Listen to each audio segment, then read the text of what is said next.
Hello दोस्तों, स्वागत है आपका हमारे यूट्यूब चैनल पे ऑनलाइन स्कूल पे। आज हम क्लास 9 का चैप्टर 1 पढ़ रहे हैं और उसका थर्ड पार्ट है। बाकी दो पार्ट हम पढ़ चुके हैं। अगर आपको दोनों पार्ट देखने हैं तो आप जाके वीडियो के डिस्क्रिप्शन में देख सकते हैं, आपको लिंक वहाँ पे मिल जाएगा। आज थर्ड पार्ट शुरू करते हैं, आइए शुरू करते हैं। दोस्तों, इससे पहले का पार्ट हम कर चुके हैं, हम पढ़ चुके हैं। मैटर होता है, मैटर की 3 स्टेट होती हैं, सॉलिड, लिक्विड, गैस होती है। तीनों स्टेट्स के बारे में पढ़ चुके हैं। अब पॉइंट आता है, can matter change it's states. ये कहना चाहता है कि जो मैटर है उसकी 3 स्टेट्स हैं, वो तो हमने पढ़ ली, सॉलिड, लिक्विड, गैस होती है। लेकिन क्या ये तीनों स्टेट्स भी चेंज होती हैं, उसके बारे में। We all know from our observation that water can exist in 3 states of matter. ये कह रहा है कि जैसा कि हमें पता है कि वाटर है वो तीनों स्टेट्स में होता है। सॉलिड होता है आइस की फॉर्म में, लिक्विड होता ही है वाटर, गैस होता है वेपर की फॉर्म में, भाप देखी होगी आपने, ठीक है, वो गैसीय स्टेट होती है वाटर की। What happen inside the matter during this change of state. क्या होता है जब मैटर है जो वो अपनी स्टेट चेंज करता है। What happens to the particles of matter during the change of states. और उसके पार्टिकल्स, मैटर के जो पार्टिकल होते हैं उनके साथ क्या चेंज होता है। How does this change of state take place. ये जो चेंज होता है स्टेट का, ये कैसे होता है। We need answer to these questions. ठीक है, हमें इन क्वेश्चंस के आंसर अभी इसमें देखने हैं। ठीक है, चलो।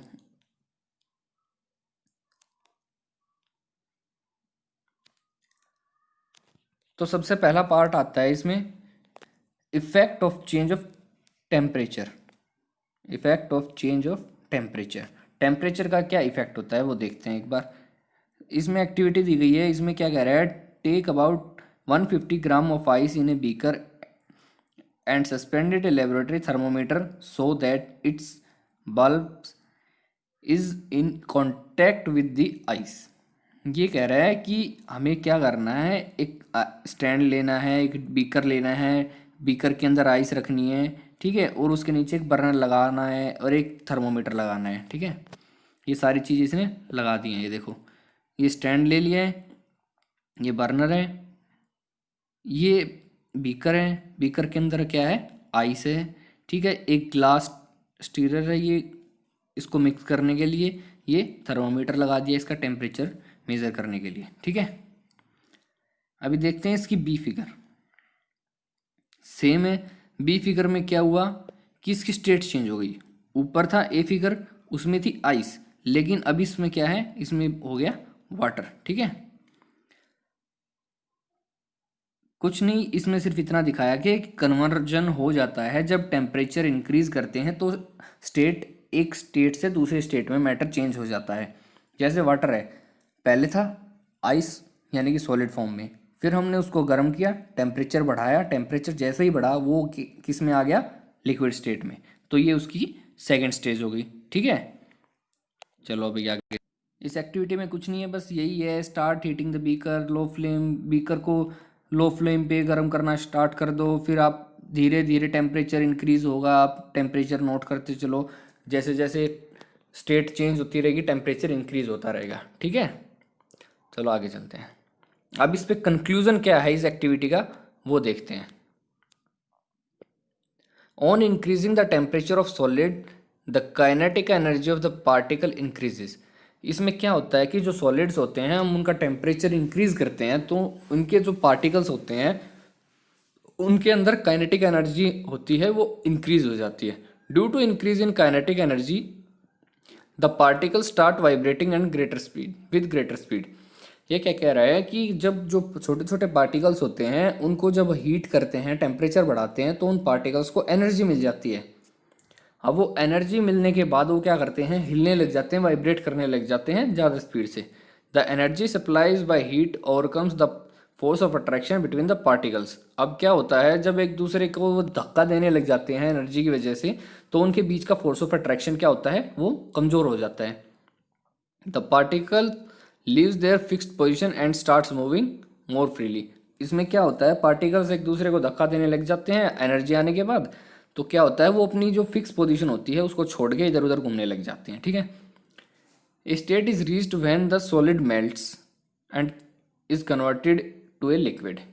फिर एक ऐसी स्टेट आती है जहाँ पे सॉलिड मेल्ट हो जाता है और लिक्विड के अंदर कन्वर्ट हो जाता है, ठीक है। The minimum temperature at which A solid melt become a liquid at the atmospheric pressure is called its melting point. ये मेल्टिंग पॉइंट की डेफिनेशन है, आप इसको नोट कर लेना। मेल्टिंग पॉइंट की डेफिनेशन यहाँ से है ये, the minimum temperature at which solids melt to become a liquid at the atmospheric pressure is called its melting point, ठीक है। जिस टेम्परेचर पे, वो मिनिमम टेम्परेचर जिस पे एक सॉलिड मेल्ट होकर लिक्विड में चेंज हो जाता है एटमॉस्फेरिक प्रेशर पे, उसको मेल्टिंग पॉइंट बोला जाता है, ठीक है। एटमॉस्फेरिक प्रेशर क्या होता है कि नॉर्मल जो रहता है वही होता है। The melting point of A solid is an indication of the strength of force of attraction between its particles. Melting point क्या होता है, जो फोर्स ऑफ अट्रैक्शन होता है पार्टिकल्स के बीच में, उसकी स्ट्रेंथ को बताता है, ठीक है। यही है कि मेल्टिंग पॉइंट मेल्ट कब होता है, मेल्ट कब होता है, रीजन इसका ये है, मेल्ट हो जाता है उनके बीच का फोर्स ऑफ अट्रैक्शन जब ब्रेक हो जाता है, ठीक है।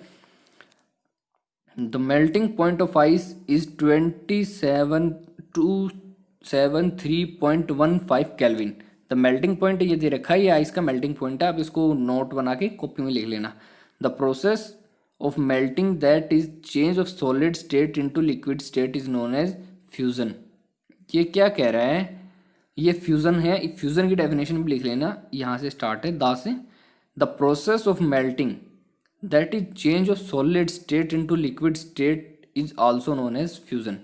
इसको क्या कहा जाता है, इसको फ्यूजन भी कहा जाता है इस प्रोसेस को, जब एक सॉलिड चेंज होके लिक्विड बन जाता है। When a solid melt its temperature remains the same, so where does that heat energy go. ये कह रहा है कि जब कोई सॉलिड है वो मेल्ट होता है, टेम्परेचर उसका सेम रहता है, where does the heat energy go, तो हीट एनर्जी कहाँ पे चली जाती है। You must have observed during the experiment of melting that the temperature of the system does not change after the melting point is reached। ये कह रहा है कि जब मेल्टिंग पॉइंट तक पहुंचता है तब तक कोई चेंज नहीं होता टेम्परेचर में, टिल द आइस मेल्ट, जब तक मेल्ट होती है। क्योंकि आपने सुना होगा आइस का मेल्टिंग पॉइंट भी जीरो होता है, ठीक है। वाटर का मेल्टिंग पॉइंट भी जीरो होता है और उसका सॉलिड यानी कि आइस बनता है तब भी उसका कितना होता है, जीरो ही होता है, ठीक है। This happen even though we continue heat the beaker, that is we continue to supply heat, this heat gets up in changing the state by overcoming the force of attraction between the particles। अगर हम और heat करेंगे तो particles के बीच में क्या होगा, force of attraction कम हो जाएगा, ठीक है। As this heat is absorb by the ice, जो हीट है वो आइस एब्जॉर्ब कर लेगी without showing any rise in the temperature. Temperature में कोई भी राइज नहीं होगा, सेम टेम्परेचर रहेगा। It is considered that it gets hidden into the contents of the beaker and is known as the latent heat. ये latent heat की definition है, ठीक है। ये कहना चाह रहा है कि जो है एनर्जी होती है स्टार्टिंग में, जब हीट करते हैं तो उस हीट को जो आइस है वो अपने अंदर एब्जॉर्ब कर लेती है, टेम्परेचर इंक्रीज नहीं होता। एब्जॉर्ब कौन कर लेता है, आइस के अंदर जो पार्टिकल्स मौजूद होते हैं वो अपने अंदर हीट को एब्जॉर्ब कर लेते हैं और इधर उधर घूमना स्टार्ट कर देते हैं, ठीक है। The word latent means hidden, ठीक है। लेटेंट हीट इसी को लेटेंट हीट बोलते हैं हम, जो एनर्जी एब्जॉर्ब कर लेते हैं पार्टिकल्स और टेम्परेचर राइज नहीं होता, इसको बोलते हैं लेटेंट हीट, ठीक है। लेटेंट है, लेटेंट का मीनिंग ही हिडन होता है, छुपा हुआ। The amount of heat energy that is required to change 1 kg of solid into liquid at atmospheric pressure at its melting point is known as latent heat of fusion, ठीक है। ये कह रहा है कि the amount of heat energy का वो amount, वो मात्रा जो 1 किलो सॉलिड को एटमॉस्फेरिक प्रेशर पे लिक्विड में बदलने के लिए चाहिए, वो इसका मेल्टिंग पॉइंट होता है, जो कि लेटेंट हीट ऑफ फ्यूजन कहा जाता है, ठीक है।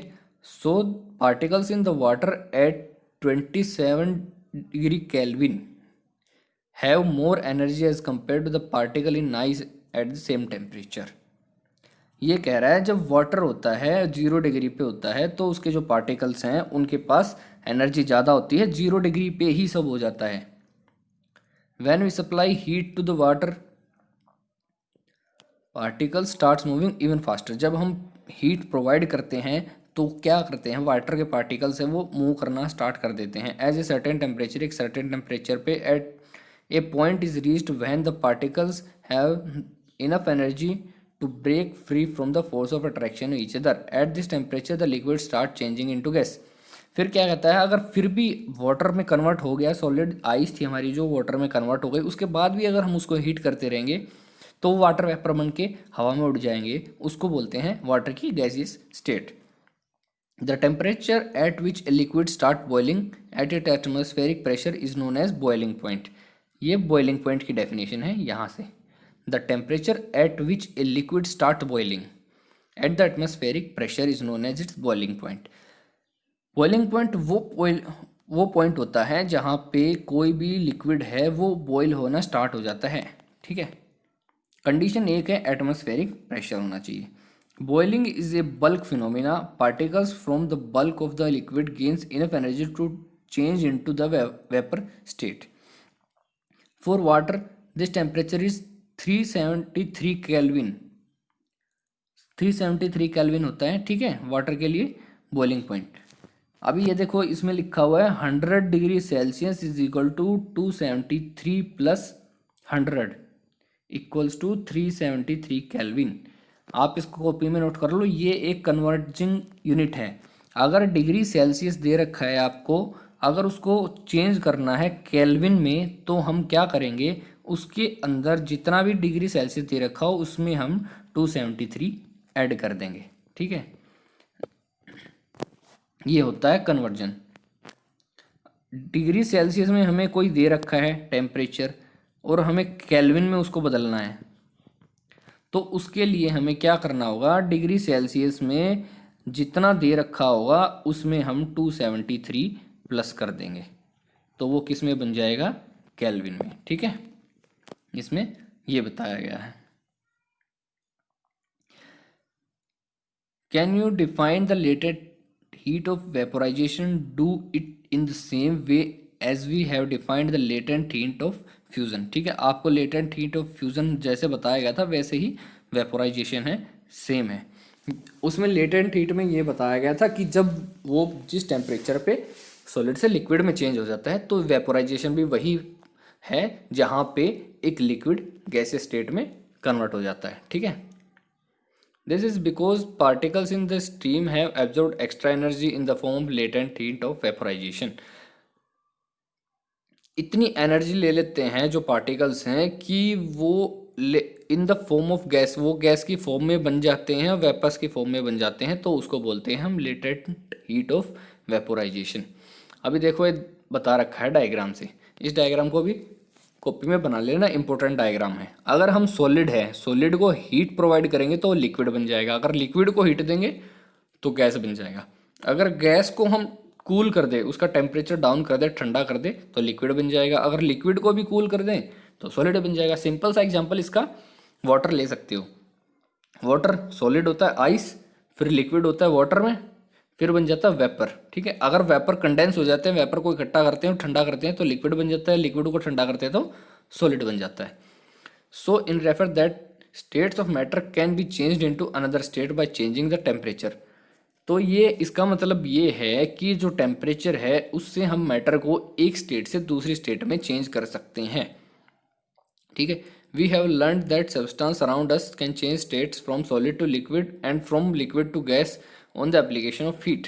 इससे हमें यही पता लगता है कि जो मैटर है या वाटर है वो एक स्टेट से दूसरी स्टेट में जा सकता है हीट की वजह से। ठीक है, ये एप्लीकेशन ऑफ हीट है। ठीक है, चलो अब आगे। वाटर क्या क्या होता है, वाटर पहले सॉलिड होता है, फिर लिक्विड होता है, फिर गैस होता है, लेकिन कुछ ऐसे सब्सटेंस हैं जो डायरेक्टली सॉलिड स्टेट से गैसीय स्टेट में चेंज हो जाते हैं without changing in the liquid state. Liquid state में आते ही नहीं, वो डायरेक्ट हो जाते हैं। जैसे आपने देखा होगा वुड है, लकड़ी है, सॉलिड होती है, सीधा जल गई, भाप बन के उड़ गई, जल गई, राख बन गई। वो क्या होती है, वो एक बार सॉलिड में गई फिर वापस आई। ठीक है, ऐसे ही कपूर होता है, आपने कपूर देखा होगा। कपूर, जैसे आपने कोई भी ऑयल लगा लो, लिक्विड स्टेट है, उसको गर्म करेंगे तो गैस बन गया, जल गया। ठीक है, वैसे ही एक चीज होती है कपूर। वो क्या होता है, वो सॉलिड होता है। ठीक है, सॉलिड से वो डायरेक्ट क्या होता है, जल जाता है, गैस स्टेट में चला जाता है। या आपने माचिस की तिल्ली देखी होगी, माचिस की तिल्ली के ऊपर जो पाउडर लगा होता है वो सॉलिड होता है। जब उसको हम जलाते हैं माचिस को तो क्या होता है, लिक्विड दिखाई देता है कहीं पे, कहीं पे पानी गिरता है, नहीं ना। वो डायरेक्ट वेपर गैसियस फॉर्म में चला जाता है। जैसे वाटर वेपर्स फॉर्म में चला जाता है वैसे ही वो गैसियस फॉर्म में चला जाता है। ठीक है, ये देखो इन्होंने एग्जांपल दे भी दिया है आगे। टेक सम कपूर और एमोनियम क्लोराइड। हम या तो कपूर ले सकते हैं या अमोनियम क्लोराइड ले सकते हैं। इसको हम चाइना डिश में रखते हैं, जैसे फिगर में दे रखा है, देखो क्या दे रखा है। ये होती है चाइना डिश, चाइना डिश होती है कटोरी जैसी। ये है बर्नर, ये है फनल। ठीक है, अब क्या है, इसके चाइना डिश में हम अमोनियम क्लोराइड रखें या कपूर रखें, हम उसको फिर बर्न करते हैं। वो क्या होता है, ऊपर से इसको बंद कर दिया गया ताकि बाहर ना जा सके गैस। यहाँ से जाएगी गैस, इसको टकरा के वापस आएगी। ये देखो यहाँ किनारों पे फिर ये जमा हो जाएगा। यहाँ से सॉलिड था, गैस में बना, यहाँ पे दोबारा से इकट्ठा हो गया, कंडेंस हो गया, तो ये क्या हो गया, सॉलिड से गैस, गैस से सॉलिड। ठीक है, इसमें ये हो रहा है। और इस प्रोसेस को क्या बोलते हैं हम, सब्लिमेशन। सब्लिमेशन किसको बोलते हैं, जब सॉलिड से डायरेक्ट गैसियस स्टेट में चला जाए, उस प्रोसेस को क्या बोलते हैं हम, सब्लिमेशन। ठीक है, इसको नोट कर लेना कॉपी में, सब्लिमेशन क्या होता है। As a change state directly from solid to gas without changing into liquid state is called sublimation. ये देखो इसकी डायरेक्ट डेफिनेशन भी दे दी है इन्होंने, ये सब्लिमेशन है। ठीक है, इसमें दो डेफिनेशन है, सब्लिमेशन यहाँ तक है। And direct change of gas to the solid without changing into liquid is called deposition. दो दो चीजें हैं इसमें, एक होता है सब्लिमेशन। सब्लिमेशन क्या होता है, सब्लिमेशन होता है सॉलिड से गैस। दूसरी है डिपोजिशन। डिपोजिशन क्या होती है, उल्टा होती है इसका, गैस से डायरेक्ट सॉलिड। ठीक है, फिर आता है effect of change of pressure. अब ये कह रहा है कि प्रेशर का क्या इफेक्ट होता है इसके ऊपर। We have already learned that the difference in the various states of matter is due to the difference in their distance between the constituent particles. What will happen when we start putting pressure and compressing gas? ये कह रहा है कि जैसे हमें पहले ही बताया है कि जो पार्टिकल्स होते हैं सॉलिड के, लिक्विड के और गैस के, उनके पार्टिकल्स के बीच में अलग अलग डिफरेंस होता है। ठीक है, किसी में गैस में ज़्यादा होता है, लिक्विड में कम होता है और सॉलिड में और भी कम होता है। ठीक है, ये कह रहा है कि अगर हम किसी गैस के ऊपर प्रेशर लगाएं, कंप्रेस करें, उसको दबाएं तो क्या होगा, वो देखते हैं एक बार। ठीक है, ये कह रहा है कि एक क्लोज सिलेंडर लिया, ये देखो इसमें नीचे दिखा रखा है, सिलेंडर लिया, सिलेंडर के अंदर ये गैस डाली है, गैस के पार्टिकल हैं दूर दूर हैं। अब हम इसको पिस्टन से दबाते हैं। ठीक है, ये दूर दूर है, नीचे किया तो ये नज़दीक आ गए, और भी ज़्यादा दबा दिया तो ये बिल्कुल क्लोज हो गए। देखो इन पार्टिकल्स में सिर्फ इतना ही गैप रह गया कि ये लिक्विड में बदल जाएं, क्योंकि इतना गैप होता है, इतना गैप होने के बाद वो लिक्विड स्टेट में चेंज हो जाता है। ठीक है, ये होता है प्रेशर का effect. Applying pressure and reducing temperature can liquefy gases. देखो ये कह रहा है कि अगर प्रेशर अप्लाई करें, रिड्यूसिंग टेम्परेचर, और टेम्परेचर डिक्रीज कर दें, तो क्या होता है, जो गैस है वो लिक्विड में चेंज हो जाएंगी। Have you heard of solid carbon dioxide? क्या आपने कभी सॉलिड कार्बन डाइऑक्साइड के बारे में सुना है? It is stored under high pressure, ये हाई प्रेशर के द्वारा स्टोर की जाती है। Solid CO2 gets converted directly to the gaseous state on decrease pressure to 1 atmosphere. ये कह रहा है कि जो CO2 है वो डायरेक्ट कन्वर्ट हो जाती है to the gaseous state on decreasing pressure at atmospheric pressure. ये कह रहा है सॉलिड CO2 होती है वो गैसीय स्टेट में डायरेक्ट हो जाती है। कब होती है? जब 1 एटमॉस्फेरिक प्रेशर होता है, without coming into liquid state. ये भी लिक्विड स्टेट में नहीं आती। तो ये किसका एग्जाम्पल हो गया? सब्लिमेशन, सॉलिड से गैस, ठीक है, without going in the liquid. This is the reason that solid carbon dioxide is known as dry ice. इसीलिए हम जो सॉलिड है CO2 है उसको ड्राई आइस बोला जाता है। ये भी पॉइंट नोट करके लिख लेना कि what is dry ice. Dry ice क्या होती है? तो सॉलिड कार्बन डाइऑक्साइड को ड्राई आइस बोला जाता है। Thus we can say the pressure and the temperature determine that solid state of a substance whether it will be a solid, liquid or gas। यही कह रहा है कि प्रेशर भी एक सॉलिड से लिक्विड, लिक्विड से गैस में कन्वर्ट कर सकता है किसी भी मैटर को। अब ये देखो, ये इन्होंने प्रोसेस दे रखी है, जो कुछ हमने पढ़ा है वो सब। ये बोल रहा है कि अगर सॉलिड से लिक्विड में चेंज हो रहा है तो उसको हम बोलते हैं फ्यूजन। लिक्विड से गैस में बन रहा है तो बोलते हैं वेपोराइजेशन। अगर गैस से सॉलिड में हो रहा है तो बोलते हैं डिपोजिशन, ठीक है। अगर लिक्विड से सॉलिड में बन रहा है तो सॉलिडिफिकेशन। लिक्विड से गैस से लिक्विड बन रहा है तो कंडेंसेशन। और अगर सॉलिड से गैस बन रहा है तो सब्लिमेशन। ये भी याद रखना है कि किससे क्या बन रहा है, और अपोजिट भी याद रखना। जैसे सॉलिड से लिक्विड फ्यूजन, लिक्विड से सॉलिड सॉलिडिफिकेशन, लिक्विड से गैस वेपर, गैस से लिक्विड कंडेंसेशन, सॉलिड से गैस सब्लिमेशन, गैस से सॉलिड डिपोजिशन, ठीक है। ये अलग अलग हैं, इनको आप इससे डायग्राम से याद कर लोगे तो बेटर है, वरना इन सब की आपको डेफिनेशन लिखनी पड़ेगी। एक बार डायग्राम याद कर लोगे तो अपने आप को 2-3 बार इसको रिवाइज करोगे तो अपने आप समझ आ जाएगा कि सॉलिड से लिक्विड क्या बनता है, लिक्विड से गैस कब बनती है, और गैस से सॉलिड बनता है तो इस प्रोसेस को क्या बोलते हैं, ठीक है। चलो अभी आगे चलते हैं। अब आता है इवेपोरेशन। आज इस चैप्टर को ख़त्म ही कर देते हैं। इवेपोरेशन, ठीक है। अब ये कहता है do we always need to heat और change pressure for changing the state of matter. ये कह रहा है कि क्या हमें हमेशा ही हीट और प्रेशर में चेंज करना पड़ेगा स्टेट चेंज करने के लिए। Can you quote some examples from everyday life where the change of state from liquid to vapor takes place without the liquid reaching the boiling point। ये कह रहा है कि आपने डेली लाइफ में बहुत सी ऐसी चीज़ें की होंगी जहाँ पे सॉलिड से डायरेक्ट गैस में बन जाती हैं चीज़ें। जैसे मैंने एक एग्जांपल बताया था, मैच स्टिक का बताया था, कपूर का बताया था, ठीक है। वही ये पूछ रहे हैं। Slow water when left uncovered slowly changes into vapours wet clothes dry. ये कह रहा है कि जब सुखाते हैं हम कपड़ों को, जब गीले होते हैं बाहर सुखा देते हैं तो क्या होता है, लिक्विड होता है, वो कपड़े सूख जाते हैं, पानी कहाँ चला जाता है, उनका वेपर बन के बाहर निकल जाता है, ठीक है। ये इसके एग्जाम्पल्स हैं। As we know that particles of matters are always moving and never at rest at a given temperature in any gas liquid and solids. ये कह रहा है कि जो पार्टिकल्स होते हैं मैटर्स के, वो हमेशा मूव करते रहते हैं, एक जगह रुकते नहीं है वो, ठीक है।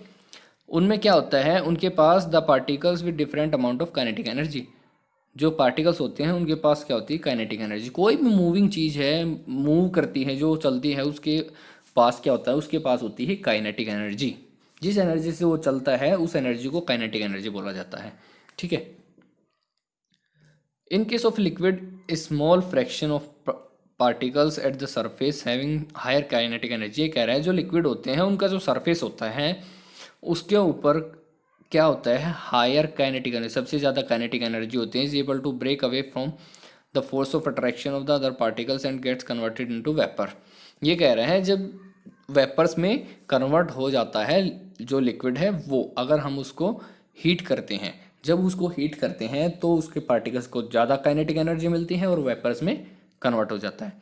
This phenomena change of liquid into vapour at any temperature below it's boiling point is called evaporation.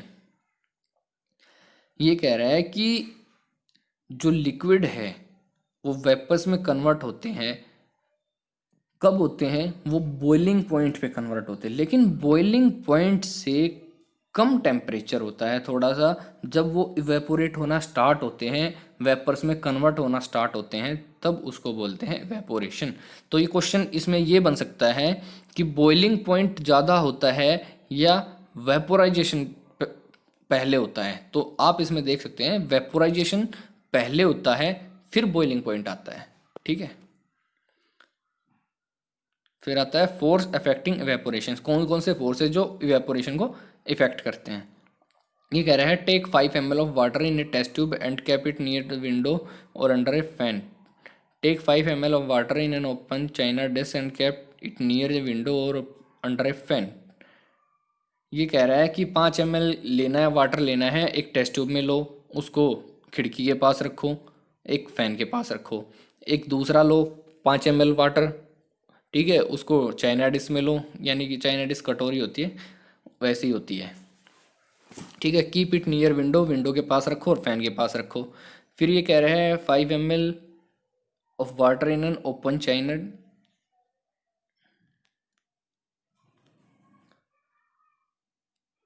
Open china dish and keep it inside a cupboard. आप ओपन चाइना डिश में रखो और उसको अलमीरा में रख दो और on A self of your class या कहीं भी रख दो, सेल्फ पे रख दो। Record the room temperature, temperature record कर लो कमरे का। Record the time, time note कर लो। डेज डी नोट कर लो, कितने दिन के लिए रखे। ठीक है, ये सब चीज़ें हैं, ऐसे करना है। स्पीड आपको बस इसमें ये देखना है वेपोराइजेशन की स्पीड क्या है, बाकी इसमें कुछ नहीं है। ठीक है, इसमें क्या ऑब्जर्वेशंस आएंगी इस एक्टिविटी में वो पढ़ लेते हैं एक बार। We must have observe that the rate of vaporization increases. इस एक्टिविटी को हम करेंगे तो हमें क्या क्या चीज़ें पता लगेंगी।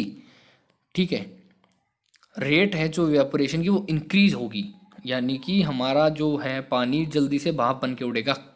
ठीक है, क्यों बनेगा, किस लिए बनेगा, उसके रीजंस हैं। अब N increase of surface area, यानी कि सरफेस एरिया बढ़ा देते हैं तो उससे भी फर्क पड़ता है।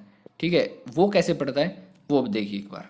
अगर हम जो पानी है उसको बड़ी सी कटोरी में रखें और एक पतली सी टेस्ट ट्यूब में रखें, इसका मुंह ज़्यादा खुला हुआ है तो पानी ज़्यादा उड़ेगा, इसका मुंह छोटा सा है तो इसमें से पानी कम निकलेगा। ये कह रहा है कि अगर सरफेस एरिया ज़्यादा होगा तो सरफेस एरिया ज़्यादा होगा तो क्या है, रेट ऑफ इवेपोरेशन ज़्यादा होगी। For example while putting clothes for drying up we spread them. जैसे ये कह रहा है डेली लाइफ एग्जाम्पल बता रहा है कि हम कपड़ों को जब सुखाते हैं तो उनको फैला देते हैं। अगर उनको हम ऐसे ही रख देंगे बिना फैलाए तो वो लेट सूखेंगे।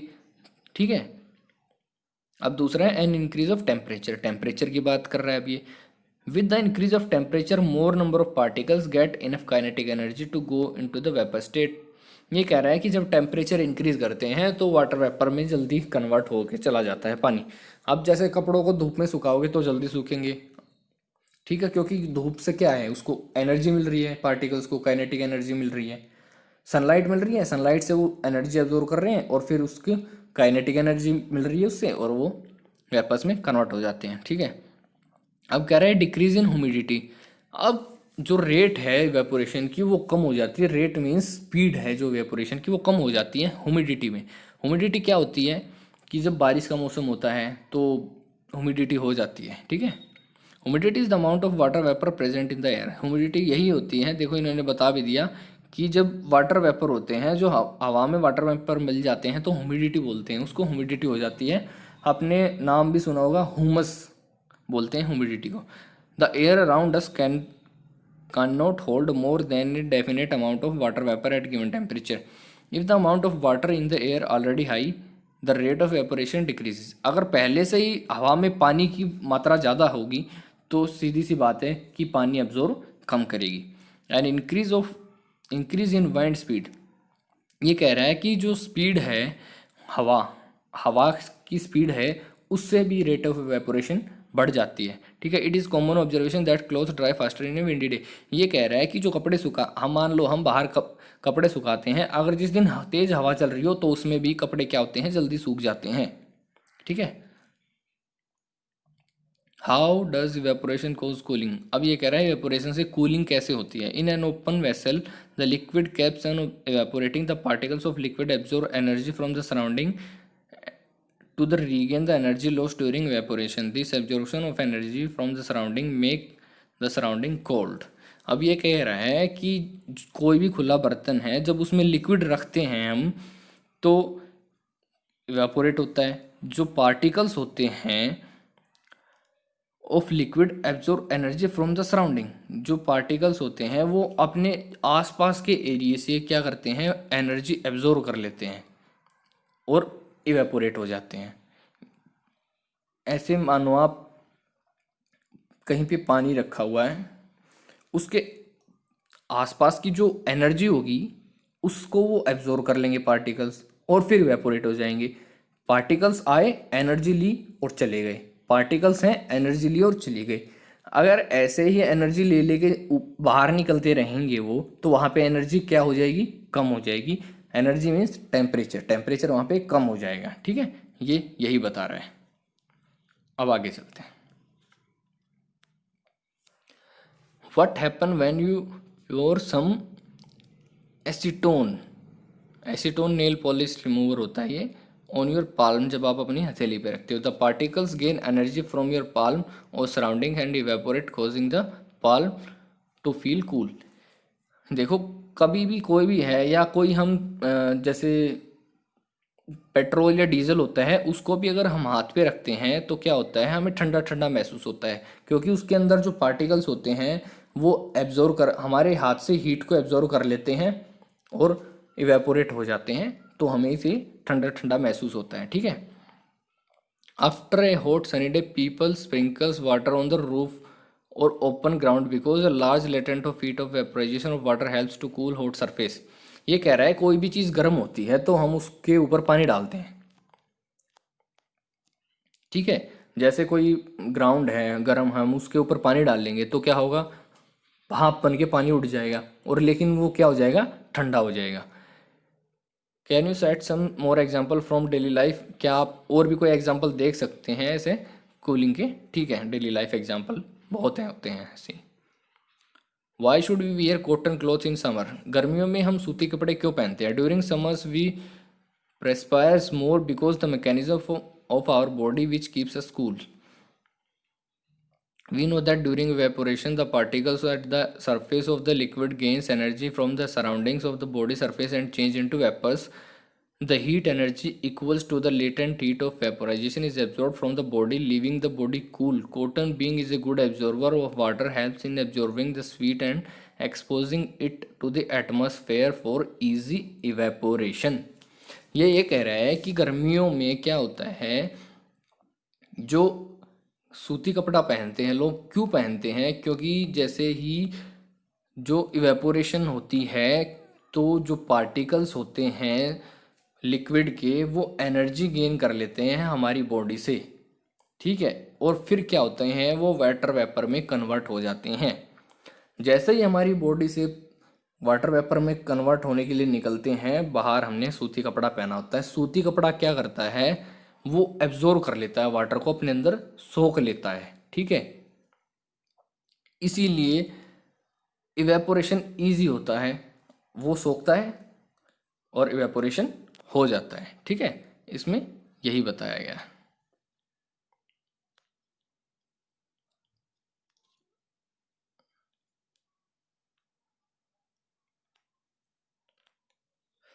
अब ये कह रहा है why do we see water droplets on the outer surface of the glass containing ice cold. अब ये कह रहा है किसी ग्लास में अगर ठंडा पानी रख देते हैं तो उसके बाहर वाटर ड्रॉपलेट्स आ जाती हैं।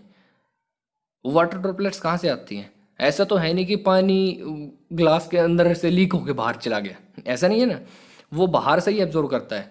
Late us take some ice cold water in a tumbler. Soon we will see water droplets on the outer surface of the tumbler. The water vapor present in the air on coming in contact with the glass loses energy and get converted into liquid state. ये कह रहा है कि जो glass है वो ठंडा है, बाहर हवा में भी तो वाटर पार्टिकल्स होते हैं लेकिन वो हमें दिखाई नहीं देते। हवा में भी वाटर पार्टिकल्स होते हैं गैस की फॉर्म में, वो हमें दिखाई नहीं देते। अब ग्लास रख दिया हमने, ग्लास है ठंडा, अब कोई भी वाटर पार्टिकल है वो हवा के साथ घूमता हुआ आएगा, ग्लास से टकराएगा, जैसे ही ग्लास से टकराएगा ग्लास उसको पकड़ लेगा। क्यों, ग्लास उसकी एनर्जी एब्जॉर्ब कर लेगा और वो ग्लास के साथ चिपक जाएगा। यही तो हम पढ़ रहे हैं। एनर्जी ज़्यादा होती है तो पार्टिकल दूर दूर भागते हैं, एनर्जी कम होती है तो पार्टिकल नज़दीक नज़दीक आ जाते हैं। तो वही होता है जब पार्टिकल्स दूर भाग रहे होते हैं और कोई भी पार्टिकल्स आके उस ग्लास से टकराता है, ठंडा है वो, और वो क्या करता है, ग्लास उसका जो एनर्जी है उसको अपने अंदर खींच लेता है, और क्या होता है, वो वाटर पार्टिकल्स वहीं पे चिपक जाता है। ठीक है, आगे देखते हैं। हाँ, तो आपका ये चैप्टर कंप्लीट हो गया है। Chapter number 1 is complete. अगर आपने चैप्टर ढंग से पढ़ा है तो आपके ये सारे क्वेश्चंस हो जाएंगे, इजी क्वेश्चंस है बिल्कुल। अगर आपको समझ नहीं आते हैं तो आप एक बार दोबारा से वीडियो को देखिए, ठीक है। फिर भी समझ नहीं आते हैं तो आप नीचे कमेंट बॉक्स में लिख सकते हैं, मैं आपको दोबारा समझाऊंगा, ठीक है। ओके स्टूडेंट्स, अगर आपको मेरा पढ़ा हुआ अच्छा लग रहा है, समझ आ रहा है, तो चैनल को सब्सक्राइब करें, वीडियो को लाइक करें और अपने फ्रेंड्स के साथ भी शेयर करें, ताकि वो भी अच्छे से साइंस पढ़ सकें और अच्छे मार्क्स ला सकें। ठीक है, ओके फ्रेंड्स, बाय।